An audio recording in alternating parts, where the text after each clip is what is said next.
Like a week away from this room in space is an imagination-defying level of abundance of natural resources. It will change the destiny of our species. And beyond that, there is more. Thousands of companies show up to sell their technology to the U.S. Department of Defense each year. But so few will transition from proof of concept to true production across the valley of death. The select few who do, their stories are rarely told. Until now. I'm Noah Scheinbaum, and this is Crossing the Valley. We're here at the Kennedy Space Center, ahead of the United Launch Alliance's first rocket launch of 2025. ULA is a collaboration between defense behemoths Boeing and Lockheed Martin, and they've been the legacy player in the space launch industry. The companies face significant headwinds and disruption at the hands of Elon Musk's SpaceX, Jeff Bezos' Blue Origin, and yet they've persevered. I got to sit down with CEO Tory Bruno to talk about his time at the helm of ULA since 2014, the company's development projects and its past, as well as its plans for the future. Hope you enjoy. Tory, thank you so much for making time on a launch day, no less. No, I'm happy to do it. We have a little bit of downtime. We're in the early part of the count. So yeah, let's have a conversation. Not many people have ever had or will have the chance to actually launch a rocket. Walk us through launch day for you. What happens when we leave this room? Well, you're absolutely right. It is stressful. I've lost count. I'm over 400 launches. And I will tell you, it never gets old. It's always the same. I get butterflies every single time. The record here is amazing. You know, the mission success on this team is incredible. But I've been doing this for, like 40 years. And I have seen rockets that didn't go well. Yeah. So I know what it's like. And that's why it's stressful for me. This crew's been working super hard. We rolled out to the pad yesterday.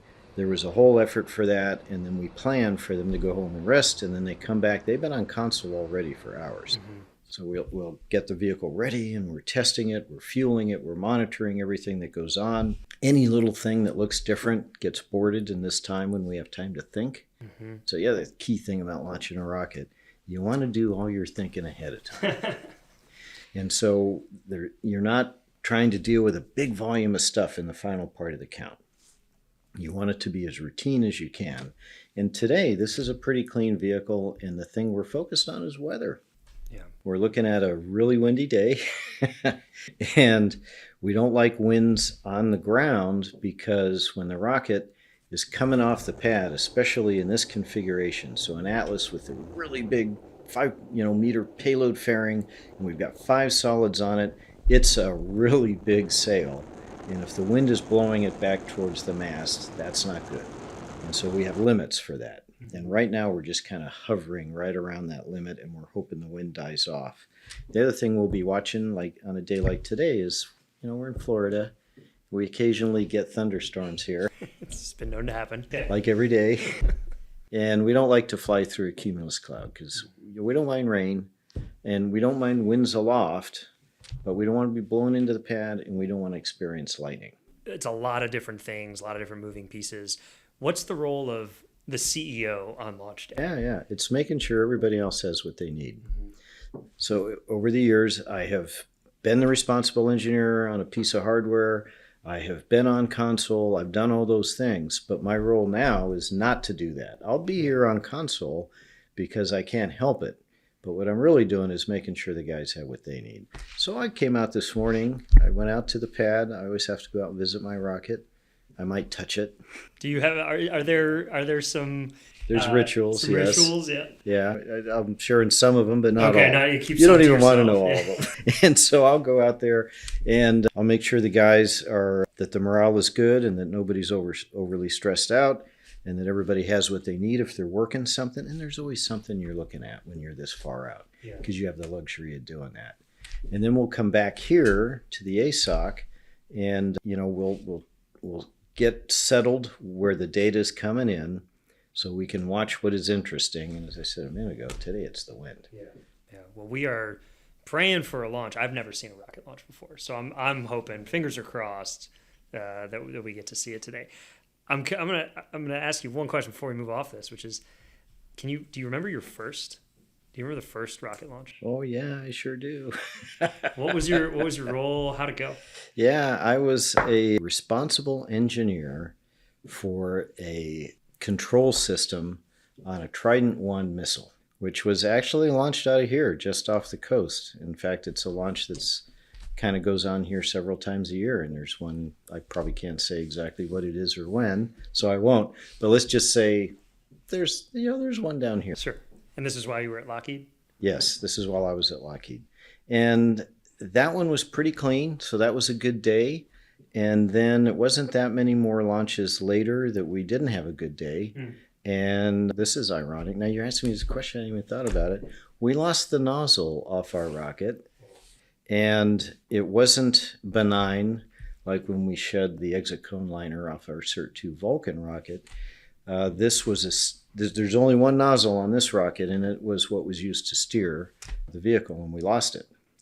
And that I won't say which rocket it was. And that particular vehicle actually lost that at the end of its first stage flight. Just as it staged, the upper stage flipped around and was flying back towards the pad. Oh boy.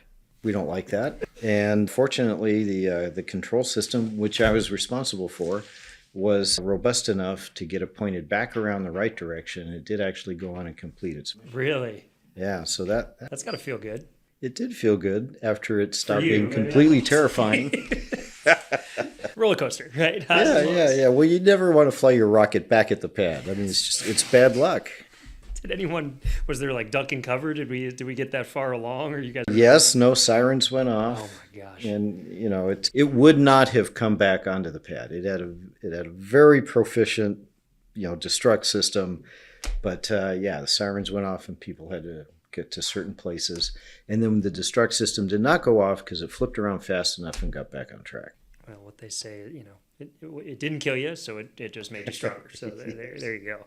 Wow. No, I mean, Tory, there's a lot to talk about. I think, the framing for this is super interesting. You all are, in some ways, the legacy player in the space launch business, formed of two behemoths. You talked about your safety record and the mission success record, 100%. I know that's a source of huge amounts of pride here.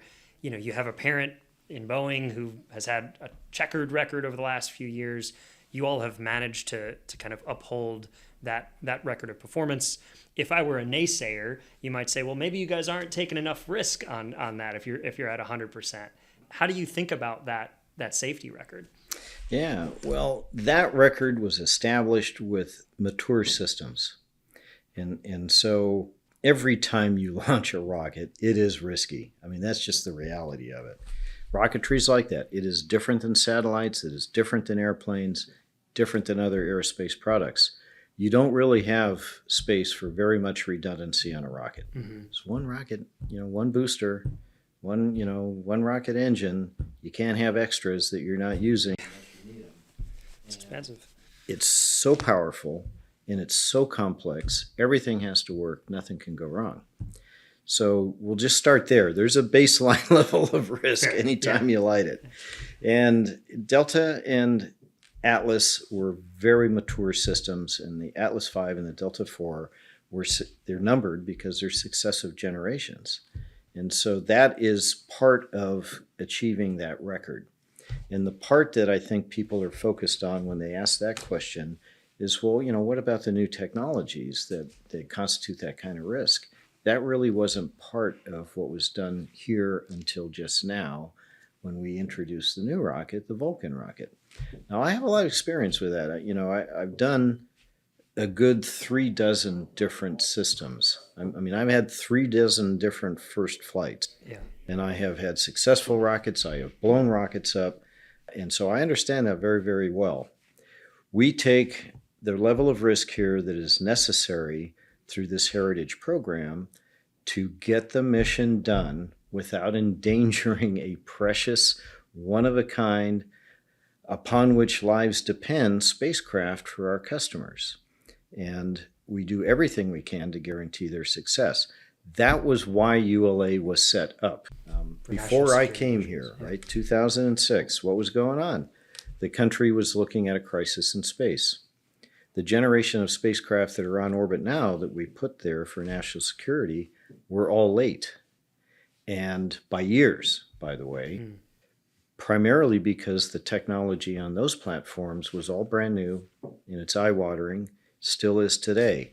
And the stuff that it was replacing were all aging out at the same time.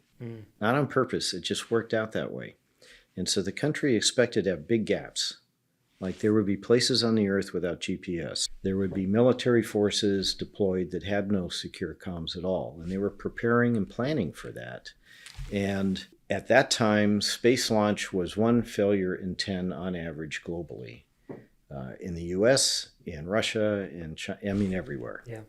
And so ULA was asked to first not go away. So Boeing and Lockheed had developed these two vehicles really driven by an anticipated commercial market that never materialized.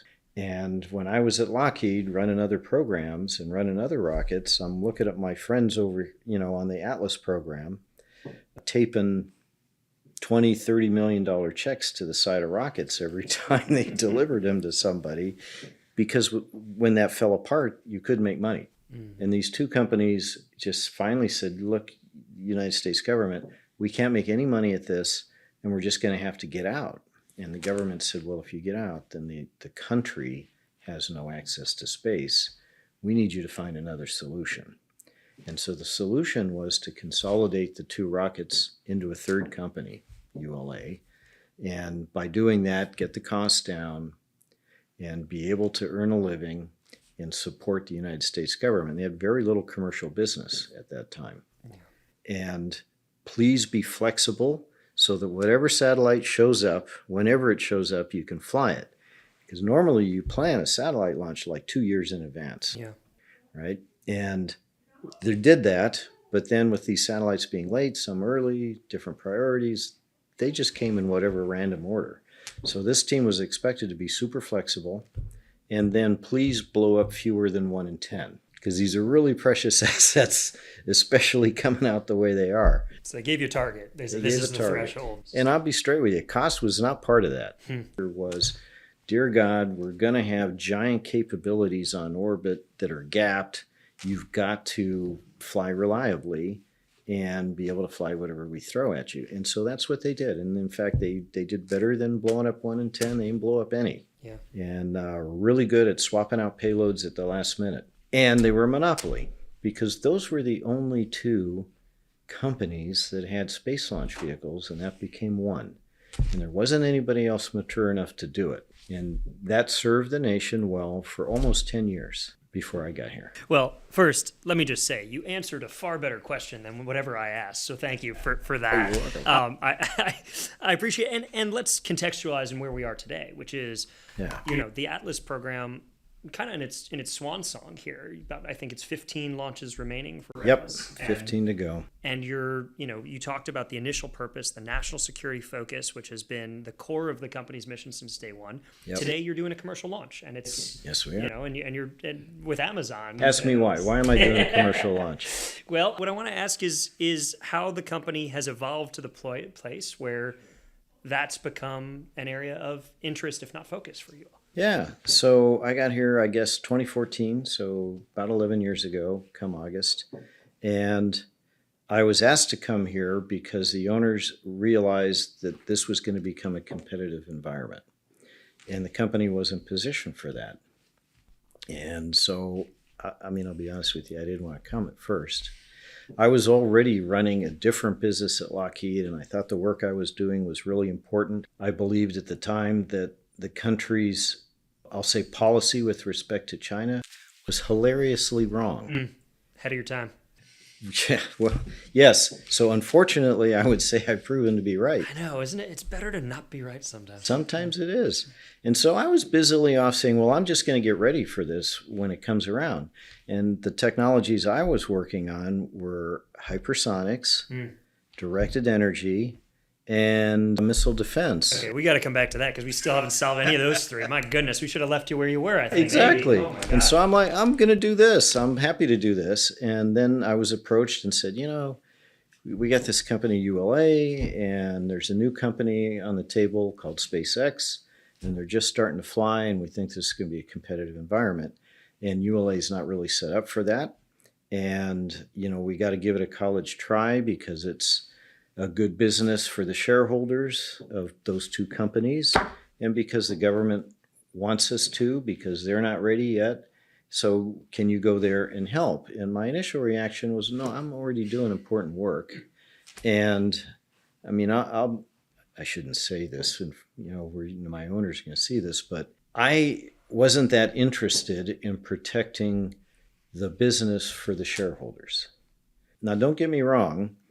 I value a healthy business, and the business I was running at Lockheed was the largest and most profitable within its space sector. But I did that not to make money for shareholders. I did that because that's how you generate the resources to develop technology and attract talent to go work on that. Mm-hmm. So it's sort of chicken and the egg. Yeah. And so I went home and I talked it over with my wife, Miss Bruno, who's also a rocket scientist, by the way. That's a power couple. And she says to me, she goes, well, yeah, okay, well, does it matter if ULA goes away? And I said, well, yeah, I mean, it does matter because the competitors are not really going to be ready to fly all the missions the country needs for probably the better part of 10 years. And it's not going to last that long. So it matters. And then she said, well, then you know what to do. So she was right. She changed my mind. And I came back. And so I said, okay, I'm going to do it. And so I came in the summer of 2014. We kind of had three big challenges. I mean, the first was we were the wrong kind of monopoly to survive a change. Because there's kind of two kinds of monopolies. There's the monopoly of conquest, which is a company that had competitors and destroyed them and took over the marketplace. And a company like that is agile. And they're quick to spot competition and they're quick to adapt to it because they want to maintain their monopoly position. The other kind of monopoly is the monopoly of service. You're the only company there. And you end up developing a culture that's really focused on your customer and on your mission. And you're kind of blind to all that other stuff. Yeah. And that's the kind of company ULA was. And when I arrived, the people at ULA just didn't believe it. They're like, oh, those guys, they can't even fly half the missions yet. And they're hardly flying even once a year. And they're blowing up every now and again. We're not worried about them at all. The government will take care of us because we're the ones they depend upon. That was wrong. Yeah. But that was the culture. The other big problem we had is the most powerful man in Congress absolutely disliked us and wanted us gone. Senator McCain had passed a bill right before I reported to the job that outlawed the Atlas rocket via its RD-180 engine. And that because the engine was from Russia. And because Russia had just invaded Crimea. And I also think he just didn't like Lockheed. I mean, we're being straight here. I respect Senator McCain, who was a great American, but I think he hated my owners. Very possibly true. Yeah, well, I can't disagree with that. He kind of said so. And what is worse than, in his mind, than Boeing and Lockheed? Well, that'd be the redheaded stepchild of them, which was ULA. And so he wanted that engine gone. He wanted the rocket gone. I think he wanted us gone. And so he had passed a bill that year that did that. We were not allowed to fly an Atlas after 2017. And so rough first week on the job, my only viable product has been outlawed by an act of Congress and the company has to close. Welcome to the show, Mr. Bruno. Yeah, so a little harder than I thought it was going to be when I said, okay, I'll go and try and transform it. Was your wife still sure it was the right decision at that point? She was. My wife's a trooper. Yeah, respect. She's really great. And so the only thing we had to do then was to, develop a new rocket. So we had to get permission to do that. We had to do that, and we somehow had to finance it. So the permission part, that was relatively straightforward with the owners, provided we could figure out how to finance it. And the owners were going to do their best by the shareholders and by the government, but I think that one owner gave us like a 50-50 shot of getting through this. And like we were talking about before, most companies in that kind of disruptive environment that experience that, they don't survive. I mean, the case studies are greater than 90% fail. So they had justification and believe in that, and they were leaning in to do this at all. I think the other owner gave us less odds than that. So how do I finance this thing? I can't go out and get external investment because of the structure of this joint venture, which is a separate company. So this is worth understanding for a moment. We're not the kind of joint venture where two companies collaborate on something and deliver a product. We're the kind of joint venture where they fired everybody. They got rehired into a new co with two shareholders. And that's what we have. And they're each 50-50. And it's a very stable ownership structure. And if you sell equity to bring in an investor, even if you sell 1%, you might think, oh, they're still in charge. It's 49.5 and 49.5 and some peewee at 1%. No, the 1% actually controls the company then. Because under the 50-50 structure, they have to agree on everything that's different. Or it doesn't happen. So the 1% becomes a tiebreaker. Yeah, you got it. And so it's just really not practical to bring in that 1%. And that means you don't have access to external capital. So how are you going to fund this thing? I need a whole new rocket. Heavy class space launch vehicles cost several $billion to develop.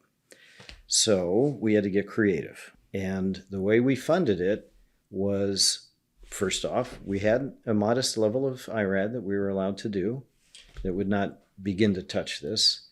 The second big source was honestly our supply chain. So I went to my suppliers and said, hey, we're going to do a new rocket and we're going to stay in business and we're going to continue doing important work.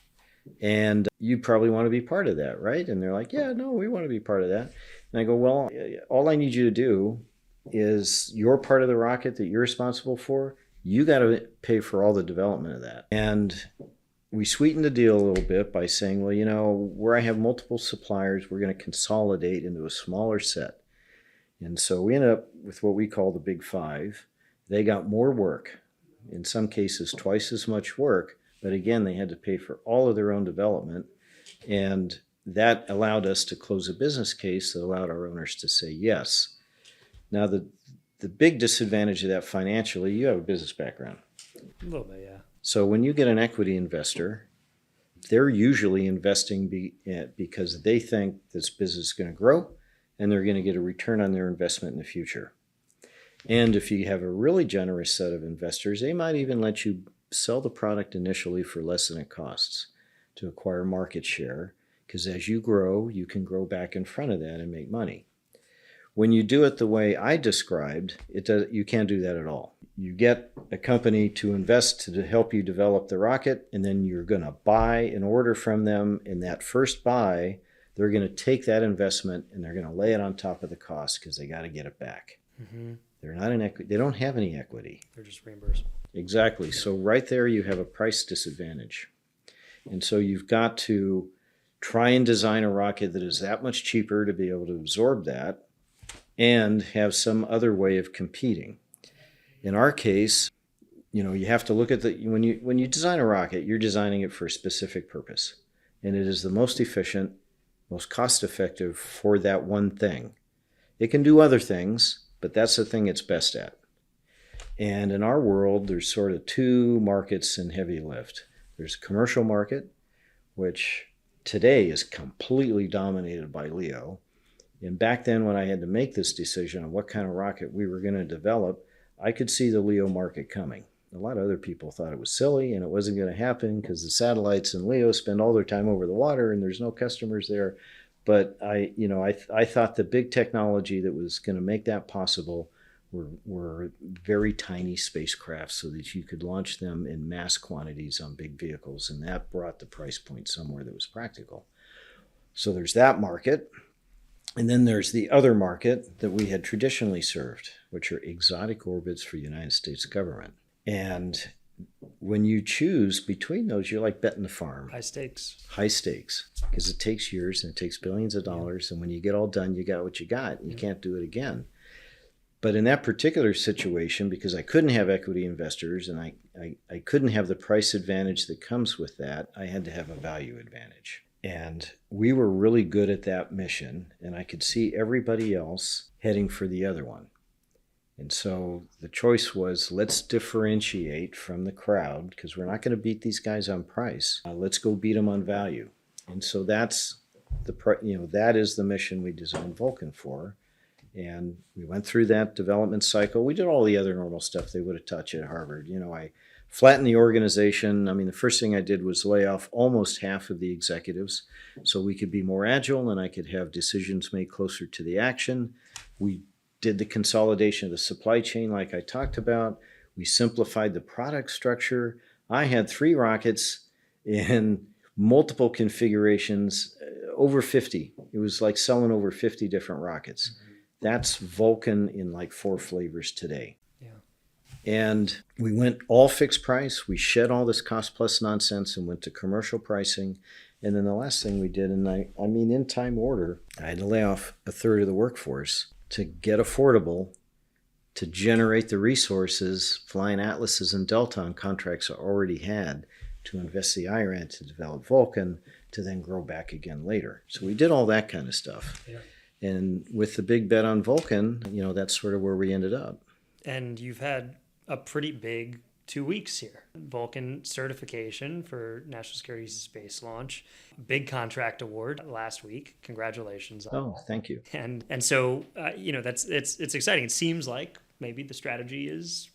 Thank I God. don't know. Yes, I feel like it paid off. I mean, so first we won phase 2 with Vulcan. By the way, we bid Vulcan into phase 2 with just a few launches on the front end with the last of the Atlases.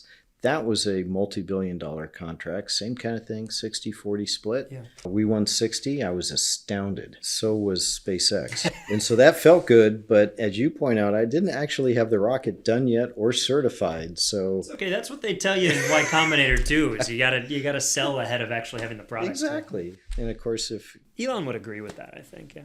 He is an amazing entrepreneur who takes big risks. That's his real talent, I think. We don't have to go down that path anyway. So so you won phase 2, just now phase 3. And now we have a rocket that is certified, and it had to be certified to win phase 3, and it did.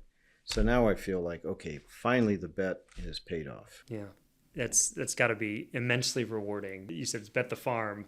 The upside, hopefully, is many more farms. Yeah, I think so. And as you know, we also have a really large commercial business now with Amazon. Mm-hmm. And the rocket that's on the pad out there is an Atlas. It's one of the last 15 left. Mm-hmm. And they bought those 2, and we'll get them started with this, hopefully, this batch of 27 satellites tonight. It's very exciting. Tell us, this is, if you're curious, for a layperson to look at this and say, well, hey, Amazon, Jeff Bezos has a space company. Why isn't Blue Origin launching this tranche? Why is it a ULA Atlas? And it is a tranche, so they number them just like phase 1, phase 2, phase 3 for the security, tranche 1, tranche 2.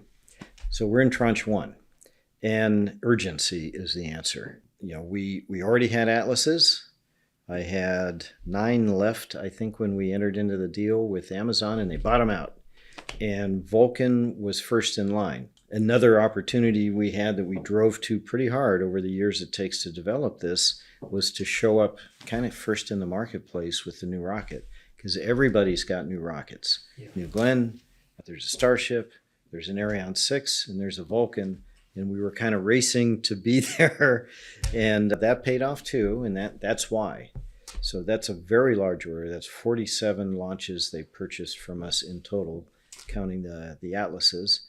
And then, now we have resources that will also allow us to keep investing in technology, because it's a competitive environment. Yeah. You can't stand still and reliably fly Atlas 5s and Delta 4s for years into the future. You got to keep improving the product and improve your competitive position. Yeah. Let's talk about the technology. I think it's super interesting, and kind of the elephant on the technology side of things, which I hope you're game to talk about, is the reusability piece. Yeah, sure. What is so hard about reusability, and why is that a decision or why is that something that ULA has made a strategic decision not to go after? Yeah. Well, I'm going to say it's not that hard, and I don't mean to demean the accomplishment of my competitor and the soon-to-be accomplishment of the other one. Everything in rocketry is hard, but it is something that's known, and it has been, flying back a first stage and landing has been done before. It's been done years and years ago. The hard part about it is the economic equation. And it's tied exactly to that original decision we talked about before. The two markets that we discussed are in two different places in space. The commercial market that's now 84% as of last year in LEO, that's a LEO rocket that finishes its job in LEO. Even if the satellite goes past that, takes a transfer orbit out to GEO, takes a transfer orbit out to Mars, the rocket's done in LEO. Mm-hmm. And so you design a rocket to do that. These other orbits, these exotic orbits, the rocket isn't done until it's there, all the way out to GEO, for example, as a quintessential example. Okay. And so if you're only going to fly out to LEO, you divide the work between the first and the second stage pretty evenly. The first stage doesn't even fly out of the atmosphere. You burn it out pretty early and pretty low so that you can hand off to the upper stage and get rid of that inert weight, and then you fly out to LEO. And some of these missions are only 15 minutes long, and they're never more than about 45 minutes or an hour. And you drop off satellite and you're done. Well, if you're going to separate your first stage that low in the atmosphere at that low a velocity and that close to the launch pad, the right form of reuse is definitely to save a bunch of propellant, and you can fly the whole stage home. And you can reuse it. I'm going to tell you something that you won't believe me, but I'm going to tell it to you anyway. I like learning new things. Yeah. All right. It's not that much cheaper. The business case for the investment required to get to that state of technology has a hard time closing in a reasonable amount of time. But here's what it does do for you. It allows you to turn them fast and achieve a pretty high launch rate. And I'm going to tell you that, in my opinion, those guys are all about the launch rate, not about the cost. It's the Southwest Airlines of rocket launch. You got it. Now, the other kind of rocket, the kind of rocket that we chose to do, because I couldn't compete on being super cheap with investors who'd buy me down below my cost, I had to compete on value because I was getting my investment from my supply chain, who immediately dumped it on the first contract, right? That kind of architecture is totally different. You're going to take the first stage and you're going to fly it all the way into space, because what you're trying to do is drop off an upper stage that isn't going to LEO. It's going from LEO to someplace else. So you want it to still be full of propellant. When you do that, that upper stage is 2 or 3 times higher in altitude, it's 3 times faster, and it's 10 times further away from the pad. And so with that, together with that staging ratio where you're not using the upper stage to help you get to orbit, if you leave half the propellant in that thing to fly it home with, first off, really hard to do because you're going super duper fast and you're really far away, but also your mass to orbit just collapses. It craters in that architecture. And so it is impractical and really unviable to use flyback reuse with that type of architecture. So we're going to reuse, just not the whole stage. What we need to do is to be able to burn up all the propellant. And so our approach is to burn up all the propellant and then separate off the back end of the booster, because that's where the engines are in the exotic thrust structure that holds all that together, because that's what's expensive. And everything north of that is just an empty aluminum tube that doesn't cost that much money. The only problem is, well, how do you get them back? Because if you just cut them off and they go crashing into the ocean, A, they're going to sink, and B, they're broken. So we needed a new technology that would allow us to get that stuff back. And that new technology is an inflatable hypersonic reentry shield. So Hypersonics are back. Hypersonics are back, which I happen to have some knowledge about.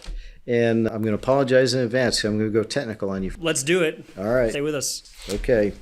So a traditional heat shield in this application is something called an ablative. It's big, it's heavy, it's thick, and it is burning away. That's what ablation is. So it's just like the movies where, the Apollo capsule's coming in and there's fire everywhere. And what's really going on is that ceramic or that carbon-carbon heat shield is burning off. It's ablating off, and literally it is burning off faster than the heat is conducting through it to the thing you're protecting. And it's impractical for the application that you and I just talked about for 2 reasons. One, it is really heavy and big. It's got to be several times bigger around than the thing it's protecting, obviously, right? Well, the rocket's already gigantic. Yeah, it's a lot of space. There's another problem. It's in the way. If I bolted a blade of heat shield on the bottom of my rocket, I'm covering my rocket engines. So you just can't use it. That's never been an option before until now. There's a new technology, which is an inflatable heat shield that doesn't ablate. And the breakthrough technologically is coming up with fabrics that are happy to be at those temperatures, and they don't have to be ablated off. They don't have to burn off. And so we're able to package this thing up, and we store it right next to the engines, and when they're all burned off and cut off, we cut it off the back of the motor, then we inflate this thing, and it re-enters. Yeah. And then we pop out parachutes, we land in the water. This giant inflatable heat shield is a great raft, and then you just go pick it up with a boat. We demonstrated this in half scale on an Atlas almost 2 years ago now, and it worked perfectly. It's pretty cool. So we're just going to scale it up, and that's what Vulcan will get. It's exciting, and it begs the question of diving into a little bit of your research and development process here. You say, it's a new technology. Is that something that was developed in-house by ULA's version of Skunkworks? Is that something that was developed in the academy or in another format that you all have adopted for your use case? How does that tech development process work? Yes. All the above. So That's what happens when I ask 4 questions at once. It's an easy answer. it was a team effort with NASA. So again, in our business model, no outside investment, none of these equity guys. So I have to make do with the amount of money I can earn. I'm hearing that's a chip on your shoulder, isn't it? No, it's just a reality. Yeah. And it makes us take a different path through the business approach. And so we team with somebody on everything. And in this case, we team with NASA because they have a need for a thing like that to put really large objects on Mars. Yeah. And of course, we have a need for, believe it or not, our 60-foot diameter HIAD is only half the size of what they need. And that's because there's very little atmosphere on Mars to do the deceleration. So we teamed up on that. They developed the fabrics together with another company, and we developed the application. And then we collaborated on the flight test demo I described. And we'll kind of, we're still working together, but we're kind of now taking it from there. Yeah. For our application. It's fascinating because we spend a lot of time on this program talking about companies on the other side of this equation, which is the companies that, maybe develop this interesting polymer and they're like, hey, there are 62 different use cases. Where should I invest? I have scarce resources. Where should I invest? But I think when it works well, and this is why one of the partnership as a strategy for scientists, for companies, for everything is really interesting. You all have clear needs.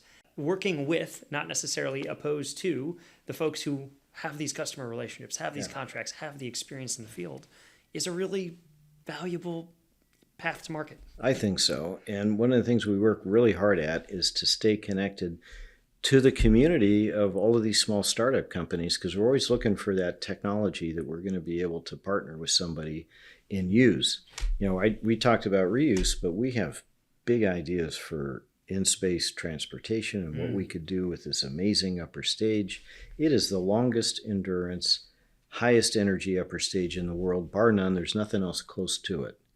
And that's a great place to start from. Yeah. But we're always looking for that edge, right? How do we make it last longer? How do we make it more maneuverable? What could we do with it? And who could we partner with to do that? Yeah. I'm fascinated by that. I mean, I know parent companies, both Boeing through their corporate venture arm and partnership with AEI, Lockheed through their corporate, their CVC has done some of this work. What does that process actually look like? You described one kind of leg of the stool in terms of partnering with these other companies. Yeah. What are the other elements of your kind of R&D and future-focused development process? Yeah, so it's like any other company. We have an R&D group. We call them advanced programs. We have to be, in a way, maybe more like a small startup in that we can't kind of fool around and start a bunch of stuff and just see what happens. We have to have a very clear eye about what we're trying to drive to, because we have to be frugal with these resources. So we have a whole map laid out. When do we need this thing? What is the thing? What are the technologies that will make it work? Who are we going to sell it to? And we're marching through this with a set of partners and, honestly, cobbling together every nickel we can find. And every time we get an extra nickel, we put it in there and we go that much faster. Yeah. Yeah. I am struck by your forward-looking kind of energy and ambition where, Tory, thinking back where you were in 2014, you came in, you said, hey, this company needs to be here for the country. You've, in many ways, I think, traversed at least one, if not two or three kind of valleys of death, right, in your time here. What's still motivating you? What's still driving you? It is the national security space mission and where I think that threat is going to. And it's the opportunity that actually that mission, Amazon, you might not think of this. You might think, oh, it's a commercial, it's not their core. But I think of it a little bit differently. The ubiquitous availability of information, which a proliferated LEO, low latency, high bandwidth constellation can bring, is a game changer across the planet where we have populations living under authoritarian governments. When you're North Korea, when you're China, you can control access to the internet and what's on it. When it is delivered from space, that's much more difficult to do. And the way I think about it is that ultimately what we're all trying to do here is serve the cause of human dignity. And I believe that freedom is the ultimate form of that, and you cannot be free until you are first free in the mind. And so even this Amazon purely commercial mission, to me, is an extension of our American foreign policy and our leadership in the world to bring democracy and to bring freedom to everybody across the planet. So I see it all the same way. When I look at China specifically, for a long time I felt that our thought process around space threats was shallow, I'll be honest with you. And for a long time, people thought of nothing more than some level of proliferation. I'll have more than one target for them to shoot. And then as they thought really, really hard, they said, well, maybe I'll put some extra propellant on that satellite so I can move around a little bit, and I'm done. Fortunately, the Space Force is an example of the country thinking a lot more deeply about this and realizing that it's a much more complex problem to solve and that it's going to take a lot more than just that to make this happen. Now, one of the things that I've done throughout my career is to try and look ahead to what is actually going to be needed to see those big trends, those big patterns. You called Leo. I called Leo. So what's next? I haven't been wrong yet. Actually, this sounds kind of crazy, but no, I haven't been wrong yet. Wow. And so can we confirm? Is this true? I really haven't. And so I'm looking forward into the space regime with the ever increasing Chinese threat. And I think there's a set of capabilities that we require if we're going to stay ahead of that and keep the peace. And those are the things, when we talked about advanced programs and IRAD investments, those are the things I'm working on. And I've been working on them ever since I got here, even when we were on the Hill saying, please change McCain's law, give me a couple more years so I can develop the replacement for the rocket. And, please, suppliers, join me in this. And by the way, when you're getting equity, guys, you can get enough to get going. And if you get more, you go faster. You have to get all of them when you're doing it this way. Yep. You can't deliver half a rocket. They've all got to buy in. Power of persuasion. Even when we're doing all of that, the whole time, we've had a vision for what we're eventually going to need in space as a capability to keep the peace. I've been working on it the entire time. A lot slower the first 8 years because all the energy was going into Vulcan, and faster now. Let's make your bed. You got to keep the company alive to be able to fight those battles. Yes, well, and since we're a value offering, not a low cost offering, we have to continue to figure out what are those really important missions and have the technologies for them. So if you're willing, I think I would love to do Tory's call for technology, Tory's call for startups here. I mean, the investors do this all the time, but you're the guy making you have a great view of this and you're the one who needs suppliers and partners. Do you have a couple of ideas? Because there's a lot of folks watching this what do I wish who are people were interested working on? in starting companies or working for companies. Yeah. What's your wish list? Yeah, so I do have a wish list. So I'm looking for, near term, I'm looking for cryogenic propellants that can be made to last a really, really long time on orbit. So ways of extending that life. I'm looking for very high power efficiency methods of doing through space transportation. So think about it as the attitude control and maneuver of those systems, low power comms that are encrypted and jam proof. And this is because of the contested domain? You got it. Okay. That's all near term. Longer term, I want things like nuclear thermal propulsion so that we will have tremendous endurance. That builds on the first thing because, we'll use a cryogenic to fuel that reactor as the propellant for the reactor. And so that's the next thing. And I need nuclear power generation as well as nuclear propulsion. So companies out there, where's the camera? Companies out there who are working on the long-term storage of cryogenics and in-orbit, in-space propellant transfer, double down.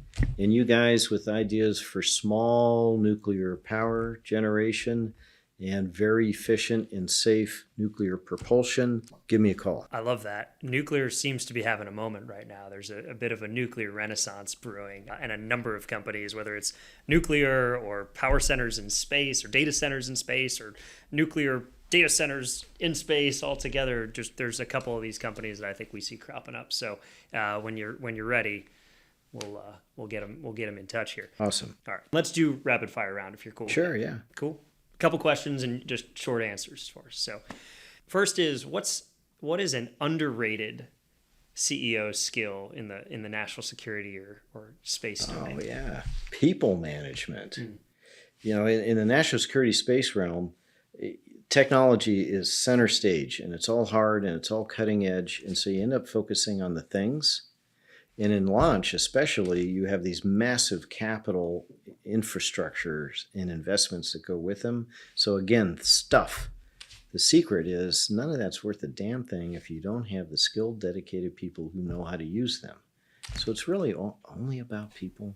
What about a book that's influenced your philosophy on this? That's influenced my philosophy. Well, I'm going to share my COVID embarrassment, right? So everybody had something weird in COVID. Yeah. People chain watch Tiger King and stuff like that. Every time you said exotic mission, I'm thinking about Joe Exotic. Yeah, exactly. I read every book that Teddy Roosevelt wrote and probably about a dozen books written about him. Wow. And I found that very inspiring because, he's not as popular a historical figure today, so I think people know less about him. One of the most interesting for sure. But one of the most interesting. He did all kinds of different things. I probably related to him because he went off and he was a rancher for a while, and that's how I grew up. Yeah. But he also had a vision for the country, and I would say sort of an internal North Star about what was right. Yeah. And he dedicated himself to that. He walked away from wealth to make it happen. And he gave us the national parks. He gave us the national parks. Which, I know space is cool, but on Earth, it's about as good as it gets. I think so. Is there a favorite of the book? Since you've kind of surveyed the literature, is there one that you recommend? Yeah, so I really liked, I'll give it to you in two categories. Okay. There's a 3-book series. I forgot the name of the author off the top of my head. This is such a hard question because I know you always know, you're like, I had a great experience. But then when someone asks you, you can't remember. And it is kind of the quintessential 3-volume biography, and it is the best. But I also loved his book called African Game Trails, where he went on an expedition for the Smithsonian Institute with his son and took pictures and collected specimens that are, when we go to the Smithsonian and we see the natural history exhibits, that's almost all him. And the book was super fun, and it's got lots of pictures. And whenever he wrote a book, he did not write the way he interacted with people. He was very worried about being taken seriously as a naturalist. And so they're kind of dry, And there's one in there where he's telling a story. And he goes, well, this leopard charged my son, and we managed to see it and shoot it, sadly, but shot it, and it fell down dead on his boot. Oh. And then that was like 2 sentences, and he just moved on like it was no big deal. Some stuff's just different. Yeah, I remember, I think it was during the presidential campaign, a picture came out of Mitt Romney had his dog on top of the car. Oh, And yeah, this was yeah, yeah. Things change fast. What's the biggest thing that people get wrong about ULA? Oh, yeah. I think people, what they get wrong about ULA is that we're not creative and we're not high tech and we're not out here kind of pushing the limits, because we're not a very flashy company, and we don't think about, marketing and photo ops and the things that make that visual impression on people. We forget about it because, we're down, head down doing the engineering. Well, you're here talking to me, so I appreciate it. You alluded to this a little bit. What is a piece of technology, it doesn't have to be rocket technology, that you're most excited about? Oh, really? Oh, most excited about? Yeah, I am really excited about nuclear power because I see that in space as unlocking the potential of the natural resources that are on the moon and on the near-Earth objects that are just beyond that orbit. We didn't talk about this. We talk about near term and then longer. Well, this is further out. When we think about natural resources here on Earth, we're thinking about that finite set and how we conserve them, and how, honestly, we imagine how we can live smaller and smaller lives until we eventually deplete them and our civilization ends. I mean, that's what we're really talking about. And yet, I mean, like right there, like a week away from this room in space is an imagination-defying level of abundance of natural resources. It will change the destiny of our species. And beyond that, there is more inside the solar system. And the key to unlocking all of that, practical transportation system, nuclear power generation that we can take wherever we go in space and use here on the Earth, by the way, that's the technology I'm most excited about. That's pretty awesome. I was going to ask you one more question, but that's just such a good place to leave it. Okay. Tory, this has been amazing. Thank you so much for taking the time. I'm inspired by your, not only your foresight, but your self-reflective ability to kind of look critically at where you've been and where you're going, and really appreciate you taking the time to spend with us today. It was my pleasure. It was fun. Well, good luck out there this afternoon. We'll hope, Thank you. hope for a launch. Thank you, sir. You bet.